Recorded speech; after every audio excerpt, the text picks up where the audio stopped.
குல தெய்வத்தோட பார்வை கிடைக்கணுமா? இதான் சொல்லுவாங்க. அருட்பார்வைன்னு சொல்லுவாங்க. அருளாசிம்பாங்க. அந்த பார்வை தான் நம்மகிட்ட இருக்கிற எல்லா பிரச்சனைகளையும் சரி பண்ணி குடுக்கும். அந்த சாமி பாக்குதுல்ல, அந்த சாமி பாக்குற பார்வை. சாமிக்கு ஒரு அபிஷேகம் பண்றாங்க அப்படின்னா, அந்த அபிஷேகத்த நாம பார்க்கும்போது, அந்த சாமி நம்மள பார்க்கும்போது, நம்ம தேகத்துல இருக்க உடல் நல குறைபாடுகள் எல்லாத்தையும் அந்த சாமி சரி பண்ணி குடுக்குமாம். தனக்குள்ள வாங்கிக்கிருமாம். அப்ப நாம வணங்குற சாமி, குலசாமி, நெருக்கமான சாமி, உயிருக்கு உயிரான சாமி, அந்த தெய்வத்தோட பார்வை, அதோட முகம், அது வெளிச்சம். அந்த பௌர்ணமி வெளிச்சம் நம்ம மேல பட்டாலே, நம்மகிட்ட இருக்கிற மன வலி, நம்மள சுத்தி இருக்கிற எதிர்மறை சக்திகள் எல்லாம் விலகுங்க. இன்னைக்கு ஏன் குலதெய்வத்தோட பார்வை கிடைக்கணுமா, பார்வை வேணுமா அப்படின்னு சொல்ல காரணம் என்ன அப்படின்னா, அந்த பார்வை கிடைக்காம தாங்க பல குடும்பங்கள் கஷ்டப்பட்டு சின்னாபின்னமா சீரழிஞ்சு குடும்பமே அழிஞ்சு போக காரணம் அதான். ஒரு குலசாமியோட பார்வை கிடைக்காம அந்த கும்பல இருக்கிற ஆண் மக்களோட அழிவு நிறைய. ஒரு 20 தலைக்கட்டு இருக்கு அப்படின்னா 20 தலைக்கட்டுல 10க்கு மேல ஆண் மக்கள் இறந்துடுறாங்க. அது காரணம் என்ன? அந்த தெய்வத்தோட பார்வை அவங்களுக்கு கிடைக்கல. குலசாமியோட பார்வைங்கிறது சாதாரணமான விஷயம் அல்லங்க. அதாவது அந்த பொன்மேனிய நாம பார்க்கும்போது, நம்மள அந்த சாமி பார்க்கும்போது, அதாவது எனக்கு பணம் இல்ல, எனக்கு பெரும் வசதி இல்லாட்டினாலும், அந்த பார்வைய நான் பார்க்கும்போது, இது எல்லாம் எனக்கு கிடைச்ச மாதிரி ஒரு உணர்வ அந்த சாமி எனக்கு குடுக்கும். மன நம்பிக்கைய குடுக்கும், மன நிம்மதிய குடுக்கும். ரொம்ப மன உளைச்சலா இருக்கு. குடும்பத்தில பிரச்சனை. வெளிய சொல்ல முடியல. பூஜை அறையில உங்க தெய்வத்த நெனச்சு, உங்க தெய்வத்தோட முகத்த அப்படியே உருவத்தில நீங்க அப்படியே சிந்திச்சு ஒரு 10 நிமிடம் உட்காருங்களேன். உங்களுக்கு அத்தனை மனவலியும் அப்படியே அந்த தெய்வமே வந்து கைதொட்டு நமக்கு ஆறுதல் அளிச்ச மாரி இருக்கும். சத்தியமான உண்ம. குலசாமியோட பார்வை சாதாரண பார்வை அல்லங்க. சாதாரண பார்வை அல்ல. எப்படி சொல்றது அப்படின்னா, நோய்கள குணமாக்கும் வைத்திய பார்வையா இருக்கும். தீய வினைகள விரட்டி அடிக்கும். எப்படி? சக்தியுடைய பார்வையா இருக்கும். நமக்கு வலிக்கு ஆறுதல் சொல்ற பார்வையா இருக்கும். "ஏப்பா கலங்குற? நான் இருக்கேன்டா. நீ ஏன் கலங்குற?" அப்படின்னு நமக்கு தெம்பு சொல்ற பார்வையா இருக்கும். "வந்துட்டல்ல, நான் பார்த்துக்கிறேனப்பா, நீ போப்பா. உன் முன்னாடியே உன் வீட்டுக்கு வர்றேன். உன் எல்லைக்கு வர்றேன்டா. உன் தேவைய நான் சரி பண்ணி குடுக்குறேனப்பா. நீ போப்பா" அப்படின்னு நமக்கு தைரியம் குடுக்குற பார்வையா இருக்கும். அந்த முகம், அந்த ஒளி, அந்த வெளிச்சம். அதான் பௌர்ணமி வெளிச்சம்னு சொல்ல காரணம். பௌர்ணமி வெளிச்சம் எப்படி இருக்கும் பார்த்துருக்கீங்களா? அந்த பௌர்ணமி வெளிச்சத்த இந்த இயற்கை விரும்புங்க.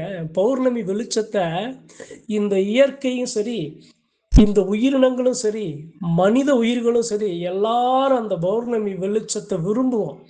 உடலுக்கு, இயற்கைக்கு, உயிரினங்களுக்கு எல்லாத்துக்கும் நல்லது தான் குடுக்கும் அந்த பார்வை. அந்த பௌர்ணமி பார்வை, அந்த வெளிச்சம் தான் நாம குலசாமி நம்மள பார்க்குற அந்த பார்வை. குலசாமி கோவிலுக்கு போறீங்க அப்படின்னா, குலசாமி கோவில்ல எந்த ஒரு ஆலயங்களுக்கு போனாலும் அங்க இருக்கிற தெய்வத்தோட முகம், அந்த தெய்வத்தோட உருவம், அந்த சிலை மெய்மறந்து பாருங்களேன். ஒரு நிமிடம் பாருங்க போதுங்க. போதும். அந்த அந்த அந்த தெய்வம் பேசாத அந்த தெய்வம் குடுக்கிற அந்த காட்சி இருக்குல்ல, அடே அப்பா! அது நம்ம மனசுல இருக்க 1000 கேள்விகளுக்கு பதிலாக அந்த பார்வை இருக்கும். அந்த பார்வை கிடைக்கிற ஒரு சில இடங்கள்லாம் அறிவு நண்பர்களுக்கு சொல்றேன். பழனி தண்டாயுதபாணி இருக்காரு பாருங்க. திருப்பதி வெங்கடாஜலபதி இருக்காரு பாருங்க. திருவண்ணாமலை அண்ணாமலையார் இருக்காரு பாருங்க. இதே மாரி அந்த தாய் ஓம் சக்தி, ஆதி பராசக்தி அந்த தாய் இருக்கு பாருங்க. அதே மாதிரி சமயபுரம் அந்த ஆத்தா இருக்கா பாருங்க. இது மாதிரியான எல்லைகள்ல அந்த தெய்வத்தோட அதே சமயம் பொள்ளாச்சியில இந்த தாய் மாசாணி அம்மா இருக்கா பாருங்க. பிரத்யங்கரா தேவி இருக்கா பாருங்க. 5 லட்சுமியோட முகம் இருக்கு பாருங்க. அந்த பெருமாள் எப்படி சொல்றதுன்னா, சயன கோலத்துல இருப்பாரு பாருங்க. பள்ளி கொண்ட பெருமாள். அந்த பார்வையெல்லாம் பாருங்க. நான் சொன்ன எல்லாமே அந்த இடத்துல நீங்கள் முழுமையாக நீங்கள் உணருவீங்க.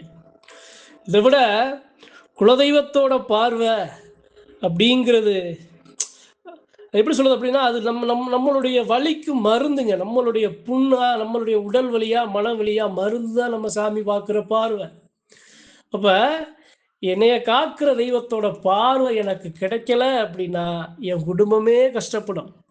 என் குடும்பமே வருந்தம். என் குடும்பமே வேதனைப்படும். இன விருத்தி இருக்காது. வாரிசு இழப்புகள் இருக்கும். அந்த பார்வையை அடையத்தான் நான் படாத பாடுபட்டு அந்த சாமியை நான் கும்பிடணும், வணங்கணும். ஆனா நாம என்ன பண்ணுவோம் தெரியுமா?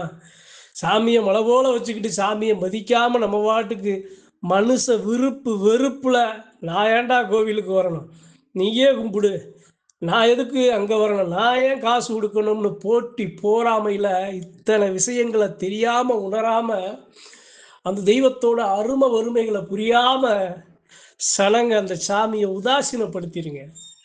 அதெல்லாம் அறிஞ்சவன் தெரிஞ்சவன் எப்பா இந்த எல்லையில வந்து மிதிச்சிட்டனப்பா, போதுமப்பா, கோடான கோடி செலவழிச்சு கூட பல தூரம் மைல் நடந்து வந்து கூட கல்லையும் மண்ணையும் சுமந்து காலை புண்ணாக்கி கூட இந்த மண்ணை மிதிச்சிட்டனப்பா, அந்த தெய்வத்தை பார்த்துட்டனப்பா, அந்த மண்ணை எடுத்து நெத்தியில பூசிட்டேன்டா, போதுமுடா அப்படின்னு இருக்க சனம் தான் இந்த குலதெய்வத்தோட பார்வையை அறிஞ்ச சனம், புரிஞ்ச சனம்.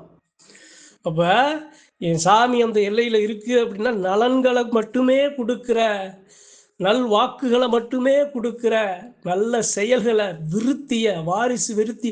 என் சாமி இருக்குன்னா எனக்கு அள்ளி கொடுக்கத்தாங்க அங்க உட்காந்துருக்கு. என் சாமி எனக்காக காத்து கிடக்கு. என்னுடைய தேவைகளை நிவர்த்தி செய்ய யாருமே இல்லைன்னு நாம சொல்றோம். நம்ம சாமி அங்க காத்து கிடக்கு. அது நமக்கு புரியாது, தெரியாது, நாம உணர மாட்டோம். அந்த சாமி தேவைகளை நாம நிவர்த்தி செய்யலாட்டாலும், அந்த சாமி மண்ணுல கிடந்தாலும், அந்த சாமி புதஞ்சு பேசாம இருந்தாலும், எங்க இருந்தாவது ஏதாவது ஒரு ரூபத்துல நம்மளுடைய தேவைகளை நிவர்த்தி செய்யும், பாதுகாக்குங்க.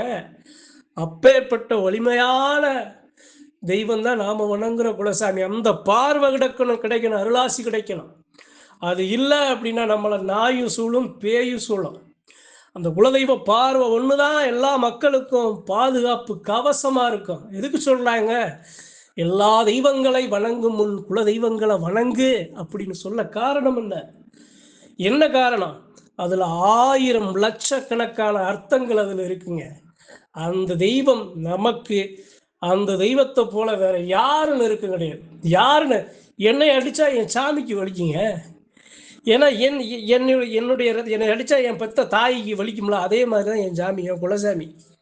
என் குலசாமி எனக்காக நான் படுற வேதனைகளை துடிக்கிற சாமி தான் நான் வணங்குற குலசாமி.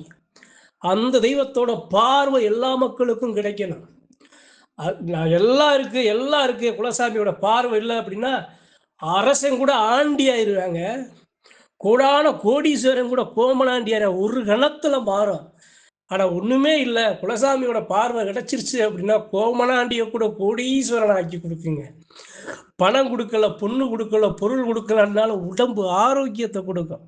நமக்கு தேவையான சகல வசதிகளை, சந்தோஷங்களை, மகிழ்ச்சிகளை நம்மளை சுற்றி ஏற்படுத்தி கொடுக்கும்.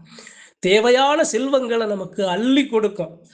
அப்படி இருக்கிற அந்த தெய்வத்தோட பார்வையை விட்டுறாதீங்க. அறிவோம் அன்பர்களுக்கு சொல்றேன், நீங்க விட்டுறாதீங்க. உங்க குலசாமியோட பார்வை அருளாசியை நீங்க விட்டுறாதீங்க. என்ன நடந்தாலும் பரவாயில்ல, என்னை அந்த எல்லைக்கு உள்ளேயே நீ அனுமதிக்காட்டாலும் பரவாயில்ல, நான் வெளியவாவது நின்று என் சாமிக்கு ஒத்த சூடத்தை பொருத்தி அந்த எல்லையில் இருக்க அந்த மண்ணை நான் மிதிச்சுட்டு வந்தா போதுமப்பா. அந்த மண் எடுத்து நான் நெத்தியில பூசுனா போதும். நீ எனக்கு உரிமை கொடுக்க வேணாம், நீ எனக்கு என் தெய்வ படையில கூட கொடுக்க வேணாம். அந்த ஊர் வந்து நான் அந்த ரோட்ல நின்று கூட அந்த சாமியை நான் பார்த்தா போதும்னு நினைங்க. உள்ள இருக்கிற 1000 லட்சம் கோடான கோடீஸ்வரனா இருந்தாலும் உங்களை மாதிரி உள்ளம் கொண்டவங்க தெரு கோடியில நின்று இருந்தீங்கன்னா அந்த சாமி அங்கிருந்து தெரு கோடிக்கு வந்து உங்களுக்கு தரிசனம் கொடுக்கும், உங்களுக்கு அந்த பார்வையை கொடுக்கும்னு சொல்லி இந்த பதிவை குலசாமியால பாதிக்கப்பட்ட பல மக்கள், அவர்கள் பாதிப்பு காரணம் என்ன அப்படின்னா அந்த குலதெய்வத்தோட பார்வை, அருட்பார்வை, அருளாசி கிடைக்காததான் ஒரே காரணம். சொத்தை இழந்தது, பொண்ணை இழந்தது, பொருளை இழந்தது, உயிரை இழந்தது, தீய வினைகளை சுத்தி சாடி நின்று கஷ்டப்படுறது, இது எல்லாத்துக்கும் குலசாமியை வழிபடலையா? இதுதான் நடக்கும். குலசாமியை வழிபடுங்க. இத்தனை விஷயங்களை உங்க சாமி உங்களுக்கு முன்னாடி நின்று உங்களை ஒரு தாயோட கருவறையில வச்சு பாதுகாக்கிற மாதிரி உங்களை பாதுகாக்கும். நிறக்க பார்க்கும், சக்கரை சிரிப்புல பார்க்கும். அந்த சிரிப்பு, அந்த பார்வை உங்களுக்கு மலவோல மகிழ்ச்சியையும் செல்வங்களையும் வளங்களையும் நிம்மதியையும் கொடுக்கும் அப்படின்னு சத்தியமான உண்மைங்கிறதுனால இந்த பதிவை பகிர்ந்து கொள்ள ஆசைப்பட்டேன். நன்றி, வணக்கம். மற்றும் ஒரு பதிவில் சந்திப்போம்.